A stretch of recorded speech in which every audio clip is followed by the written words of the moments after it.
Baie van ons se dink oor die hemel is die strate van goud en al die ander wonderlike dinge wat daar gaan wees. Maar soos iemand eendag gesê, die wonderlikste van die hemel, en as jy nou regtig die hemel wil beleef, dan moet jy weet, die hemel is waar God is. En as jy nou mooi wil weet hoe die hemel is, dan moet jy vir die vra, wat nou nog nie so ver weg geleef het van die hemel af nie, en dit is kinders. Hulle koppietjies is nog nie besoedel deur die sê van ander mense en die beïnvloeding van ander dinge nie. So kom luister saam met my vandag na kinders se sê oor hoe die hemel is.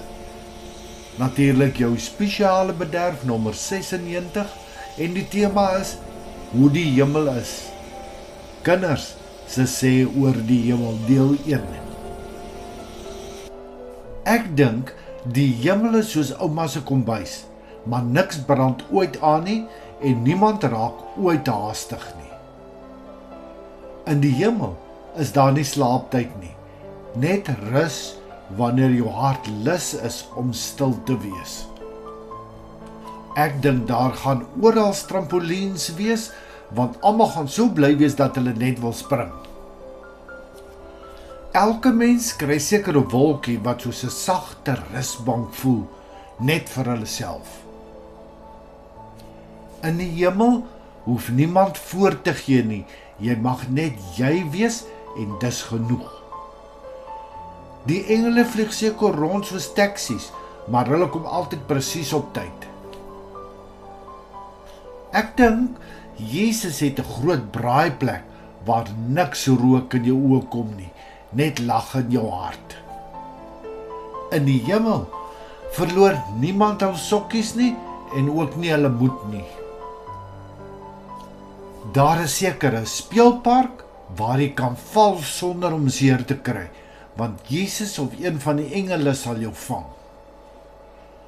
Ek dink die hemel ruik soos reën op warm grond, so lekker vars elke dag. Ek dink daar is 'n roomys wat nooit smelt nie, net soos God se liefde.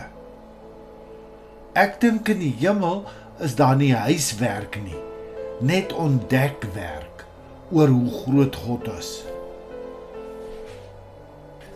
Ek dink jou troeteldiere wag daar. Dan hoef ons hulle nie te bad en te was nie.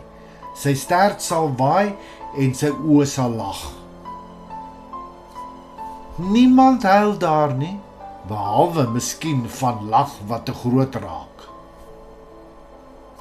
In die hemel skyn die son nie net bo jou nie, maar ook binne jou. Jy kry seker vlerke wanneer jy wil vlieg, maar jy hoef nooit weg te vlug of weg te kruip nie.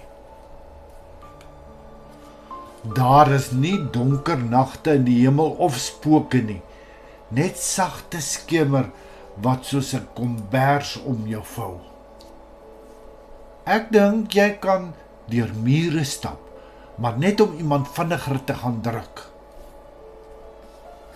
In die hemel is dit elke dag almal se verjaarsdag en daar sal elke dag koek en lekker goed wees. Vir my is die mooiste ding van die hemel dat niemand ooit alleen gaan voel nie. Liewe Jesus, dankie dat U vir ons 'n hemel gemaak het waar niemand ooit weer bang of hartseer hoef te wees nie. Dankie dat dit 'n plek is waar liefde so sonskyn voel en waar almal veilig is. Help my om nou al hier op aarde 'n bietjie van daai hemelliefde te voel en vir ander te gee. As ek wonder hoe dit lyk, herinner my dat U daar is en dat dit genoeg is. Ek sien uit om eendag saam met U in die hemel te wees. Amen. Ver verby mooi, en mag ek vandag vir jou vra, hoe lyk die hemel vir jou? En sien jy daarna uit om saam met jou vriend, jou Abba Vader, Papa Vader en die Gees daar te wees? Soos wat ek baie keer vir die Vader self sê, dankie vir hierdie dag. Dankie vir nog 'n dag nader aan ons tuiskoms in ons Vaderhuis. Hê 'n wonderlike naweek, mag die Here jou ryklik seën en leef met die vaste en sekere wete, ons is op pad na ons Vaderhuis. Liefde groete soos altyd, Sjaal.